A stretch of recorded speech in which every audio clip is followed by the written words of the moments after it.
జ్ఞానానందమయం దేవం నిర్మలస్ఫటికాకృతం ఆధారం సర్వవిద్యానాం శ్రీహైగ్రీముపాస్మహే.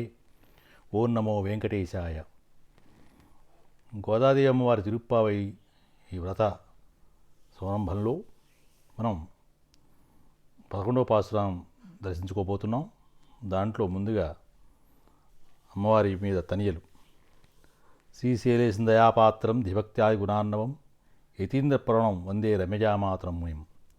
లక్ష్మీనాథసమారంభాం నాథయామన మధ్యమాం అస్మదాచార్యపర్యంతాం వందే గురుపరంపరాం.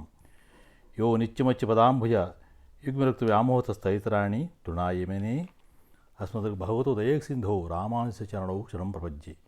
మాతా పితా యువతస్తనయా విభూతి సర్వం యదేవ నేమేవ మదనయానాం అధ్యస్వనః కులపతే రఘులాభిరామం శ్రీమద్గంగిగుళం ప్రణమాయమూర్ధనాః. భూతం సరచ్చ మహాయ భట్టనాథ శ్రీభక్తిసార కులశేఖరయోగివాహాన్ భక్తాంగిరేణి పరకాలతేంద్రమిశ్రాన్ శ్రీమత్పరాంకుశం ప్రణతోస్మి నిత్యం. ఆ విధంగా తనీలు చెప్పుకుంటూ ఇంకా అమ్మవారి మీద నీలాతుంగస్తనగిరితటి స్తుబ్ధముద్భోజ్యకృష్ణం పారాధ్యం స్వం శృతిశతశిరసిద్ధమధ్యాపయంతీం స్వచేష్టాయాం సృజనీగళితం యా బలాత్కృత్య భుంక్తే గోదా తస్యై నమ ఇదమిదం భూయం యవాస్తు భూయః. అన్నవయల్ புதுவை ஆண்டாள் அருங்கருக்கு பன்னு திருப்பாவை பல் பதியம் இசையாள் பாடி கொடுத்தாள் நல் பாமாலை பூமாலை சுடு கொடுத்தாளை சொல்லு.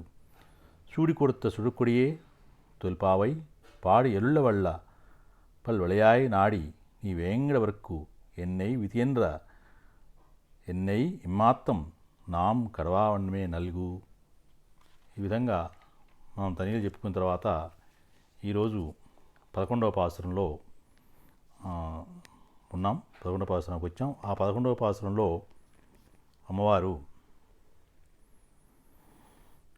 కత్తుక్కరవై కణంగల్ పలుకరందు செத்தார் திரளிய சென்று செரிச்செயும் குத்தும் ஓன்றில்லாத கோவலர்தம் பார்க்குடியே புத்தரவள்குல் புனமயில் போதராய் புத்தரவள்குல் பொன்மயிலே போதராய் சுதத்து தோழிமார் எல்லாரும் வண்டு நின் முத்தம் புகந்து முகில் வண்ணன் பேர் பாட சித்தாதே பேசாதே செல்வ பெண்டாட்டி ఎత్తుక్కు ఉరుంగు పొరుల్ ఏలోరెంబావాయ్ అనేటువంటిది. నిన్న పాసురంలో 10వ పాసురంలో మనం చెప్పుకున్నట్లుగా అమ్మవారు కొంచెం కుంభకర్ణుడితో పోల్చి అంత నిద్రలో ఉంటే ఎట్ట తల్లి నువ్వు లేచి మరి ఈ యొక్క వ్రతానికి సమాయత్తం కావాల్సిందని చెప్పడం జరిగింది. ఈరోజు పాసురంలో ఇంకా అధిక నిద్ర పోతున్నటువంటి ఆమెను కూడా ఇంకొకసారి మరి లేపడానికి ప్రయత్నం చేస్తూ ఏమిటి ఆ నిద్ర మరి అని చెప్పి ఆమెని జాగరూకత స్థితిలో తీసుకురావాల్సిన కోసం పాటుపడుతుంది అమ్మవారు. ఆ విధంగా దీని యొక్క భావార్థం చూసినట్లయితే కత్తుక్కరవై అంటే దూడలు, ఈయన పశువులు, కణంగల్ ఫల అనేక సమూహములను, కరందు అంటే పాలను పితకడం, సెత్తార్ త్రిల్లియా శత్రువుల బలం మాయమైనట్లును, సెరుచెప్పయ్యి అంటే వెడలి యుద్ధము చేయడం. ఇంకా ఏమిటి ఇక్కడ మొత్తం భావార్థం మనం చూసినట్లయితే ఈయన పశువుల యొక్క మందలు అనేకమును పాలు పితికి యుద్ధమున శత్రువుల బలములు నశింపజేసి కొంచెమైనను దోషము లేని గోపాలవంశమునకు కోరదైన లతాంగి సర్పం వంటి నిరంబము గల ఓ గోపకాంత అడవి నెమలి వంటి దాన రమ్ము రావలసింది. బంధుజనులందరూ కూడా నీ వాకిట ప్రవేశించి నీలమేఘశ్యాముని తిరునామానుసంధానం చేయగా ఇంకా కదలక పలకకుండు ఐశ్వర్యవంతురాలా ఏం నిద్రించున్నావు? ఇలా అమ్మవారు మళ్ళీ ఇంకా ఆ నిద్రమత్తు వేయనటువంటి ఆ గోపకాంతను ఉద్దేశించి చెప్తున్నారు. కాబట్టి ఈ నీలమేఘశ్యామ యొక్క తిరునామాల యొక్క సంధానం, తిరునామాలు మనం జపించడం వల్ల, చదవటం వలన, గానం చేయటం వలన ఇంకా నువ్వు కదలకుండా ఉండి, పలకని విధంగా ఉండి ముద్రించబోతున్నావా? వాళ్ళందరూ వచ్చి పాడుతున్నారే, నువ్వు కొంచెం మరి మేలుకొని ఎంత చక్కటి గానామృతంలో స్వామివారి మీద చదువుతున్నప్పుడు నువ్వు పాల్గొవాలి కదా. మరి అటువంటి గోపకులం వేపల్లె గోసంపదలో ఐశ్వర్యం కలిగి ఉన్న ఐశ్వర్యవంతురాలా అని సంబోధిస్తూ చిన్న హెచ్చరికగా మార్గదర్శకత్వం చేస్తున్నారు ఇక్కడ గోదామ్మవారు. ఇంకా ఈ యొక్క తిరునామానుసంధానం, అసలు గోదాదేవి తిరుప్పాయి పాసురాలన్నీ కూడా స్వామివారి యొక్క నామాలతోనే నిండి ఉంటుంది కదా, మనం గానం చేసుకున్నా చదువుకున్నా. కాబట్టి అచ్యుతానంద గోవింద, సంకర్షణ వాసుదేవ ప్రద్యుమ్న, శ్రీహరి, శ్రీమన్నారాయణ అనంతమైన నామాలు ఉన్నాయి స్వామివారికి. ఇక్కడ ఐశ్వర్యము, రేపల్లిలో ఐశ్వర్యం అంటే గోదామ్మవారు చెప్పేటువంటి శ్రీకృష్ణ పరమాత్మ యొక్క విభూది, శ్రీతత్వం, శ్రీమంతుడు, శ్రీ శబ్దానికి శోభ, కాంతి, లక్ష్మీ వైభవం, ఐశ్వర్యం, ఇన్ని అర్థాలు ఉన్నాయి. కాబట్టి స్వామి నిత్యం కూడా ఈ యొక్క పై లక్షణాలను చెప్పుకున్నామే, ఆ లక్షణాలని కూడా స్వామి ప్రకాశిస్తూ ఉంటాడు. ఏ రూపం ధరించినా కూడా ఆ స్త్రీ ప్రకాశిస్తూనే ఉంటుంది. శ్రీ అంటే లక్ష్మీ అమ్మవారు, సిరి.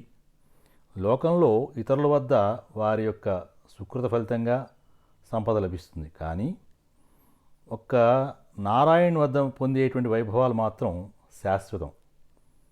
కారణం ఏంటంటే ఆ వైభవాలన్నీ కూడా ఆయన విభూతులే. మరి ఆయన ఇచ్చే ప్రసాదం చేతనే లోకాలకు ప్రకాశత్వం కానివ్వండి, సంపదలు కానివ్వండి, పోషణ కానివ్వండి అన్నీ లభిస్తున్నాయి. తరగని ఐశ్వర్య నిధి స్వామివారు. ఏ నారసింహ రూపం అయినా కూడా తీసుకోండి, అందులో ఒక సౌందర్య లావణ్యాది స్త్రీలకు మనోహర రూపం ఉంటుంది.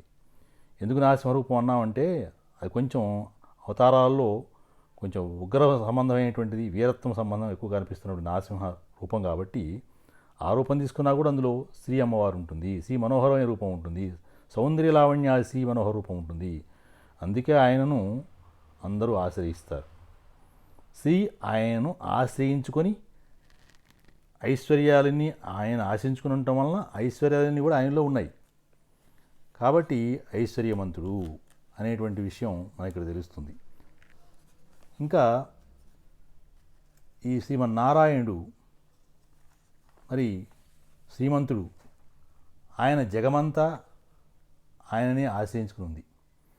స్వామివారు ఏ రూపం సంబంధించినా కూడా, తర్వాత స్వామివారు ఏ రూపానికి సంబంధించిందైనా, ఏ రూపం ధరించినా ఆయనకు అనపమగామిని లేక అనపాయిని లేదా నిత్యానపాయిని అనొచ్చు అమ్మవారిని. కాబట్టి ఆమె ఎప్పుడు కూడా స్వామివారిని విడకుండా ఉండే శక్తి. అంటే లక్ష్మీ అమ్మవారు ఆయన వెంటనే ఉంటుంది. కలియుగ వైకుంఠంలో కూడా లక్ష్మీ అమ్మవారు అంటే తిరుమల తిరుపతి ఆ యొక్క స్వామివారి దగ్గర తిరుమలలో కలియుగ వైకుంఠం అయినటువంటి తిరుమలలో లక్ష్మీ అమ్మవారు 3 రకాలుగా మరి శ్రీ వెంకటేశ్వర శ్రీనివాస ప్రభువుని ఆ విభూతిలో ఆశ్రయించి ఉంటుంది అని చెప్తారు. వ్యూహలక్ష్మి, భోగలక్ష్మి, వీరలక్ష్మి అనేటువంటి 3 రూపాలుగా ఉంటుంది అమ్మవారు. మరి స్వామివారి యొక్క మనస్సులో వ్యూహలక్ష్మిగా ఉంటుంది. ఇక్కడ ఈ వైకుంఠంలో, కలియుగ వైకుంఠంలో అనేక వరుసలుగా వస్తారు జనాలు, భక్తులు. ఆ వరుసలని కట్టి వచ్చి అసంఖ్యాకమైనటువంటి భక్తుల్ని, శ్రీ వైష్ణవజనుల్ని పర్యవేక్షిస్తూ ఉంటుంది అమ్మవారు. అంతేకాదు, పొరపాటున స్వామివారు కొద్దిసేపు తల పక్కకు తిప్పితే చాలు, స్వామి ఏమిటయ్యా, నా భక్తులు ఎంతో దూరం నుంచి మనం దర్శించుకోవాలని, వారి బాధలను కష్టనష్టాలు చెప్పుకోవాలని ఎక్కడి నుంచో వస్తున్నారు.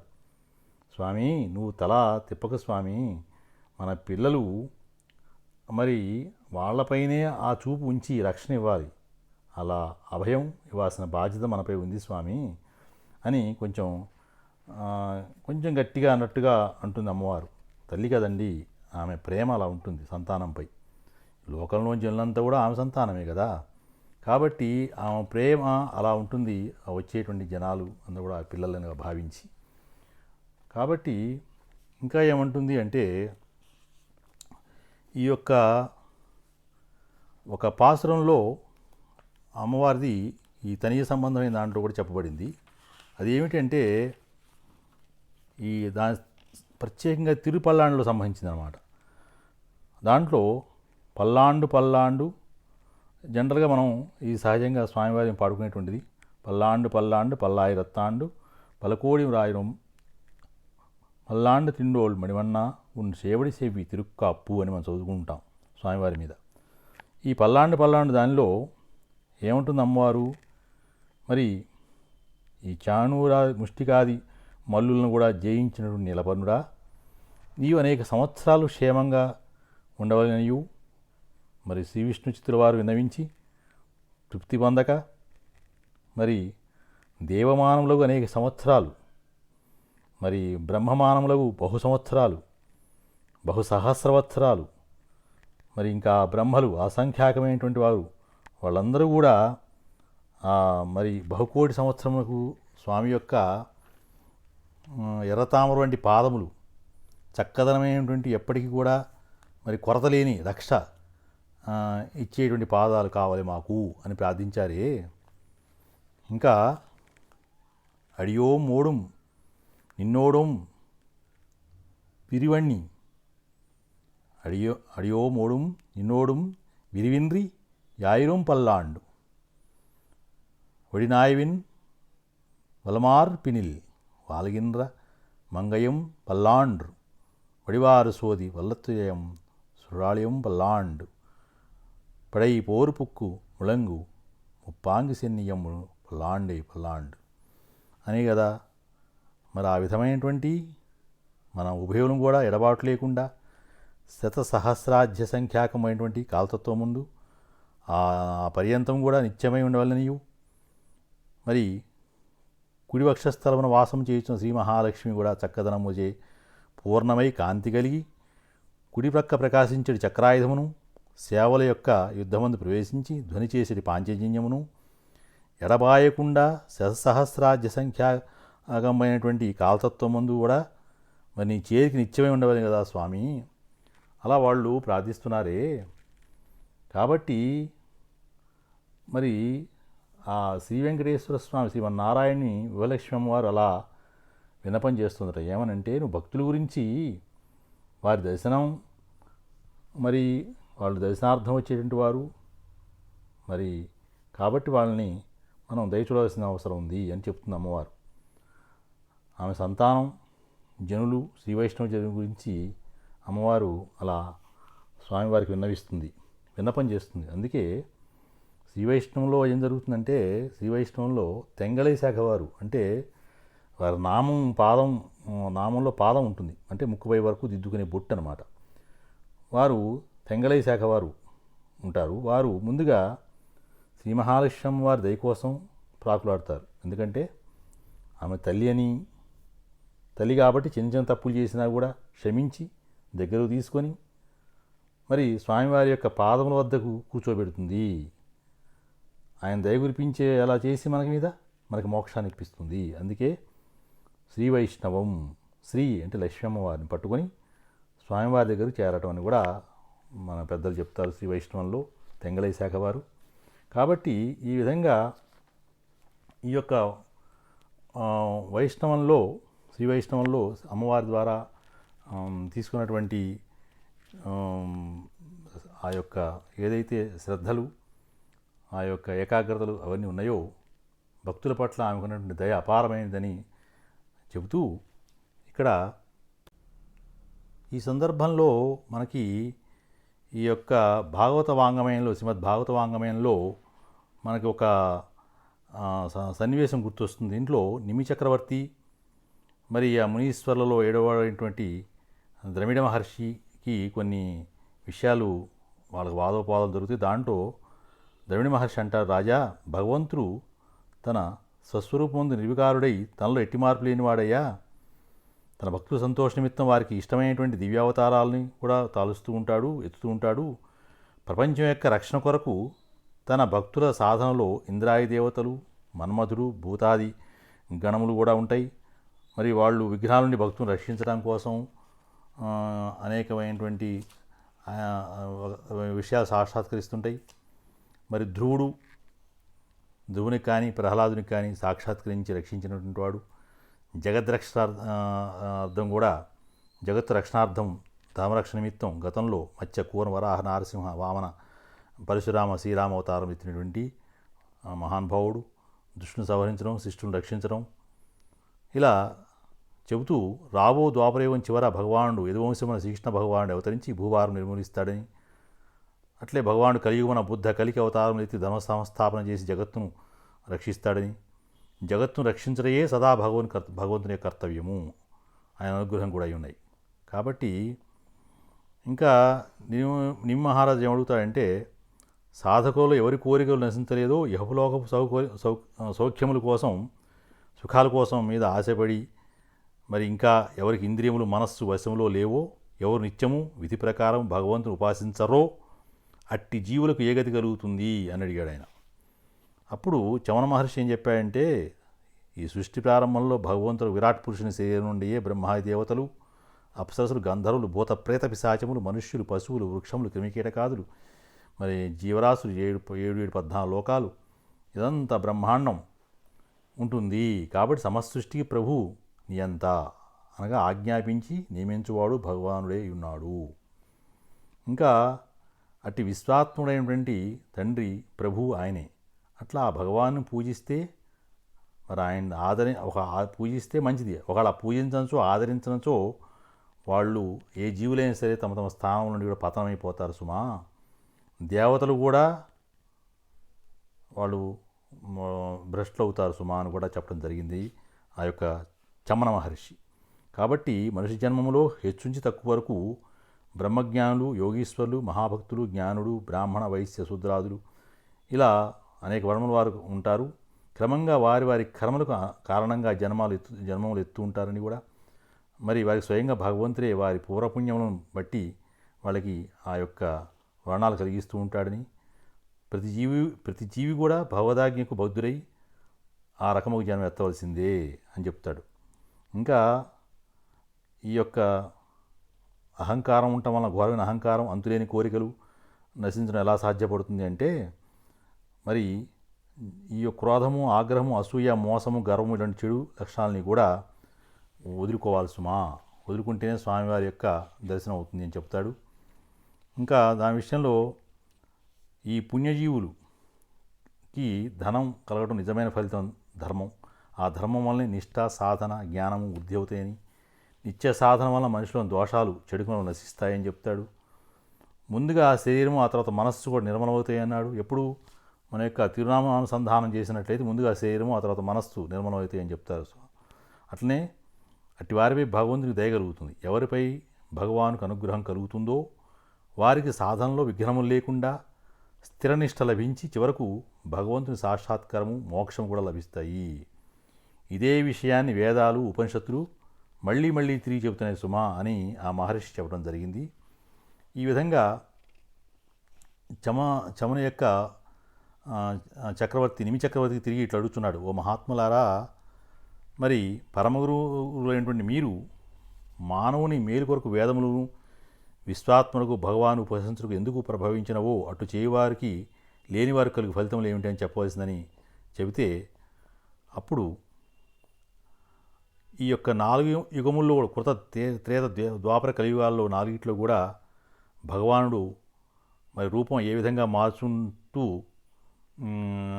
మహాత్ములకి మార్గదర్శకం చేస్తున్నాడో ఆ విధానం అంతా కూడా వివరించి చెప్తూ ఇంకేమన్నా అంటే, సాక్షాత్తు భగవంతుడు కాలస్వరూపుడు కాబట్టి కాలంలోని యుగములు మార్పులను అనుసరించి భగవానుని వర్ణము కూడా మార్చుంటుంది. సత్యుగారంలో శుద్ధముకు పరమహంసగా వెలుగొంతాడు. కృతయుగంలో తెలుపు రంగుతోనూ, త్రేతాయుగంలో ఎర్రని వర్ణంతోనూ, ద్వాపరయుగంలో నీలవర్ణంతోనూ, కలియుగమున నల్లని వర్ణం కలిగి ఉంటారు అని కూడా మనకి చెప్పబడింది.